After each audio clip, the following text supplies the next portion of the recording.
ஒரு நிமிஷம் இருங்க. கிளம்பிய எடப்பாடியை நிறுத்தி அமித்ஷா விடுத்த வார்னிங். ஸ்டன் ஆகிட்டாராமே. 2 நாட்களுக்கு முன் டெல்லியில் நடைபெற்ற சந்திப்பில் அதிமுக பொதுச் செயலாளர் எடப்பாடி கே. பழனிசாமிக்கு மத்திய உள்துறை அமைச்சர் அமித்ஷா ஒரு முக்கியமான எச்சரிக்கையை விடுத்துள்ளதாக தகவல்கள் தெரிவிக்கின்றன.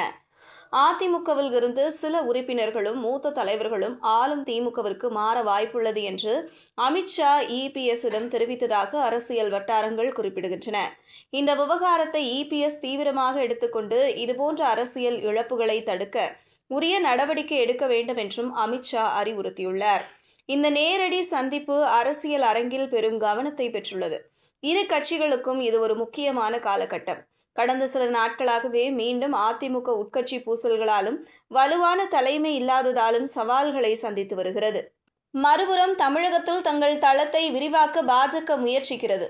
ஆனால் அதிமுக உடனான அதன் கூட்டணி சுமூகமாக இருந்ததில்லை. எடப்பாடி அமித்ஷாவை சந்தித்துவிட்டு வெளியே செல்லும் முன் கொஞ்சம் இருங்கள் என்று கூறிவிட்டு அதன் பின் உங்க கட்சியை விட்டு சிலர் போறாங்க, கவனமாக இருங்க என்று அமித்ஷா கூறியதாக தெரிகிறது. இதை கேட்டதும் எடப்பாடி பழனிசாமி ஸ்டன் ஆகிவிட்டதாக கூறப்படுகிறது. அமித்ஷா தனது எச்சரிக்கையில் மிக தீவிரமாக இருந்ததாக தகவல் அறிந்த வட்டாரங்கள் தெரிவிக்கின்றன. அதிருப்தியில் உள்ள சில அதிமுக தலைவர்களை திமுக தீவிரமாக அணுகி வருவதாகவும் அவர்கள் கட்சி மாறினால் எதிர்வரும் தேர்தல்களில் அதிமுக பெரும் பின்னடைவை சந்திக்கும் என்றும் அவர் இபிஎஸ்ஸிடம் கூறியுள்ளார். இபிஎஸ் தனது கட்சி தொண்டர்களை ஒருங்கிணைத்து அதிருப்தியாளர்களை சமாதானப்படுத்தி கட்சி ஒற்றுமையுடன் இருப்பதை வெளிப்படுத்த வேண்டும் என்றும் அமித்ஷா வலியுறுத்தியுள்ளார். அதிமுகவின் மற்றொரு முக்கிய புள்ளி விரைவில் திமுகவில் சேர வாய்ப்புள்ளதாக திமுக வட்டாரங்கள் தெரிவிக்கின்றன.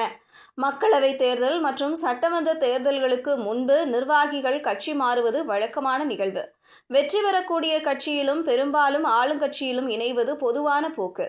திமுக வட்டாரங்கள் தரும் தகவலின்படி அந்த முக்கிய புள்ளி கொங்கு மண்டலத்தைச் சேர்ந்தவர் என்றும் சிலர் அவர் சென்னையைச் சேர்ந்தவர் என்றும் கூறுகின்றனர். அவர் மீது சில வழக்குகள் நிலுவையில் உள்ளதாகவும் பாஜகவுடன் அதிமுக கூட்டணி வைத்ததை அவர் விரும்பவில்லை என்றும் கூறப்படுகிறது. சுமார் 5000 பேருடன் இணைந்து அவர் திமுகவில் இணைய உள்ளதாகவும் இதற்கான இணைப்பு விழா விரைவில் நடைபெறும் என்றும் அறிவிக்கப்பட்டுள்ளது.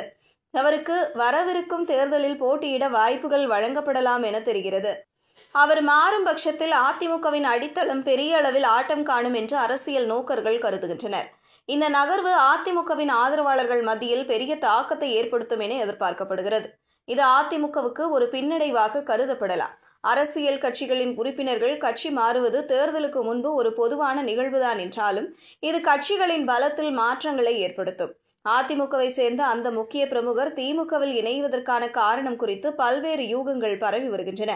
கட்சியின் கொள்கைகள் மீதான அதிருப்தி, பாஜகவுடன் கூட்டணி வைத்ததில் எதிர்ப்பு, பதவி கிடைக்காத விரக்தி, நிலுவையில் உள்ள வழக்குகள் உள்ளிட்ட பல காரணங்கள் கூறப்படுகின்றன. இந்த நிகழ்வுகள் அரசியல் வட்டாரத்தில் பெரும் விவாதத்தை ஏற்படுத்தியுள்ளன.